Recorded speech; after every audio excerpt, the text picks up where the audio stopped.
આપણો પોશાક છે, એ આપણા આભૂષણો છે, એ આપણા ગીતોના બોલ છે, એ આપણું સંગીત છે, એ આપણા વાજિત્રો છે, અને આપણે ક્યારે ભૂલવાનું નહીં જોઈએ। મિત્રો, આદિવાસી સમાજની જન્મની વિધિ 6ઠી તારીખે આપણે 6 દિવસે પૂજીએ છીએ। એવી રીતના લગ્નની વિધિ હોય તો આપણે સૂર્ય, ચંદ્ર અને ઝાડને આગળ રાખીને એની લગ્ન વિધિ કરીએ છીએ, એને પૂજીએ છીએ। એવી જ રીતના મરણની વિધિ છે। આ વિધિ આપણા રિવાજો, આપણી પરંપરાઓ, આપણી રૂઢિઓ, આપણી અસ્મિતા, આપણી સંસ્કૃતિ એ આપણે જાળવવું પડશે। અગર આપણે નહીં જાળવીશું તો તમને તો ખબર છે, આજે પણ આપણે દાખલાઓ કઢાવવા માટે જઈએ છીએ કે ભાઈ અમને જાતિનો દાખલો આપો, આપણે 3 પેઢીના પુરાવા રજૂ કરવા પડે છે, જે દિવસે આદિવાસી તરીકે પણ મટી જાય છે। મારી નજરમાં આપણા યામોગી માતાજી, જેને આપણે ઘણી કંસારી કહીએ છીએ, એટલા માટે હું મારું વ્યક્તિગત એને એટલું બધું માન સન્માન આપું છું। દરેક ધર્મમાં આપણે શ્રદ્ધા હોય છે, આસ્થા હોય છે, દરેક લોકોને માનીએ છીએ, પોતપોતાના આરાધ્યના દેવોને માનીએ છીએ, પણ હું કડી કંસરી માતાને એટલા માટે વધારે માનું છું કે માતાજી જે એનો સંદેશો આપે છે, માતાજીને એનું ચિત્ર તમે જોજો, એના ફોટા તમે જોજો, એમની મૂર્તિ જોજો। માતાજી જે આપણા દેવમોગરા ખાતે જે ઊભા છે, અનાજમાં ઊભા છે, અનાજમાં ઊભા છે, જેને આપણે અમારી ભાષામાં અમે મોઠી કહીએ છીએ, મોઠીમાં ઊભા છે, અને બધાને કણી આપે છે, એના હાથમાં કણી છે। માતાજીના હાથમાં કણી છે કે તમે કણી લઈ જાઓ, તમે ધરતી માતાને ચીરીને વાવો, એમાંથી અનાજ પકવો અને તમે જીવો। દાણામાંથી હજારો દાણા, હજારો અનાજ પકવીને તમારું પેટનું ભરણ પોષણ કરો, તમારા પરિવારનું પાલન કરો, એ સંદેશો આપણા માતાજી આપે છે। એટલા માટે અમારા માટે માતાજી ખૂબ મહાન છે।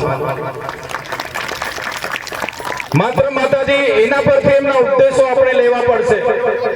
અનાજના કણી હાથમાં છે, ત્યારે આ માતાજી એ આપણો ગૌરવશાળી ઇતિહાસ છે, એ માતાજીનો ઇતિહાસ છે। તમને અમારા મંચસ્થ આગેવાનો તમને વિગતવાર કહેશે, પણ એ આપણે ભૂલવું નહીં જોઈએ। હમણાં જ પ્રતાપ દાદાએ કીધું, તમે થોડીક વાર થોભો ઉતાવળ ના કરો, એ આપણે થોડું ધૈર્ય સાથે થોભવું પડશે, જાણવું પડશે। ઘણા વક્તાઓ આપણને સારું માર્ગદર્શન આપશે, અમે પણ નથી કંઈ જાણતા। આવા પ્રોગ્રામોમાં બેસીએ એટલે સાથી વડીલો નાનું મોટું માર્ગદર્શન આપે, જાણીએ એટલે પછી આપણો ઇતિહાસ ખબર પડે। ત્યારે ચોક્કસ હું તમામ યુવાનો, વડીલો, માતા બહેનોને હું વિનંતી કરીશ કે થોડો સમય ધૈર્ય રાખીને બેસજો, બધાને સાંભળજો। ખૂબ સારું આમાંથી જાણવા મળશે, આપણો ઇતિહાસ અહીંયા ઉજાગર થશે। ત્યારે આવનારા સમયમાં આવનારી પેઢી આપણો ઇતિહાસ સાચવે, પ્રયાસો તમારે ને અમારે બધાએ, જે પણ લોકો જે પણ સ્થાનમાં છે, જે પણ હોદ્દા પર છે, ઘણા અહીંયા નોકરિયાત વર્ગના સાથીઓ છે, ઘણા અલગ અલગ રાજકીય પક્ષના પદાધિકારીઓ છે, ઘણા ચૂંટાયેલા પદાધિકારીઓ છે, ઘણા ધર્મ સંપ્રદાયના અહીંયા વડીલો બેઠા છે, ઘણા સંગઠનના પદાધિકારીઓ બેઠા છે।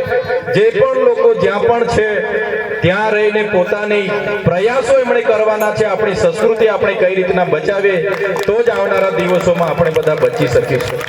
ત્યારે આયોજન કરનાર તમામ ટીમને હું અભિનંદન આપું છું।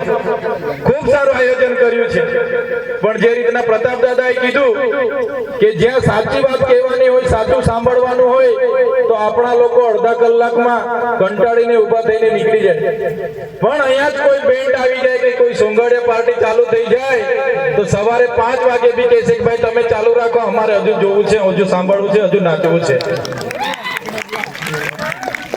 ત્યારે તમારી શક્તિનો ઉપયોગ કઈ દિશામાં કરવાનો છે એ પણ આપણે નક્કી કરવું પડશે। શક્તિનો ઉપયોગ આવનારા દિવસોમાં પોતાના પરિવારને સ્વનિર્ભર બનાવવા માટે, પોતાના જીવનની કારકિર્દી બનાવવા માટે અને જ્યાં પણ જરૂર લાગે પોતાનું ગામ, પોતાનો સમાજ કે પોતાના દેશના ઉપયોગ માટે આપણે બધાએ દિશા તરફ રહેવું પડશે. આજના આ કાર્યક્રમમાં અમને આમંત્રણ આપ્યું, અમે અહીં આવ્યા ત્યારે અમને સન્માન આપ્યું, અમારું સ્વાગત કર્યું અને મંચસ્થ ઘણા આગેવાનો ખૂબ સારું બોલે એવા છે, પણ અમારે એક સામાજિક દુઃખદ કારણ બનેલ હોવાથી અમે રજા લેવાના છે, ત્યારે અમને સૌપ્રથમ બોલવાની તક આપી છે. બદલ તમામ આયોજક મિત્રોનો અને મંચસ્થ તમામ વડીલો આગેવાનોનો હું આભાર માનીને વિનમું છું. બધાનો ખૂબ ખૂબ આભાર, ધન્યવાદ. જય આદિવાસી, જય જોહાર.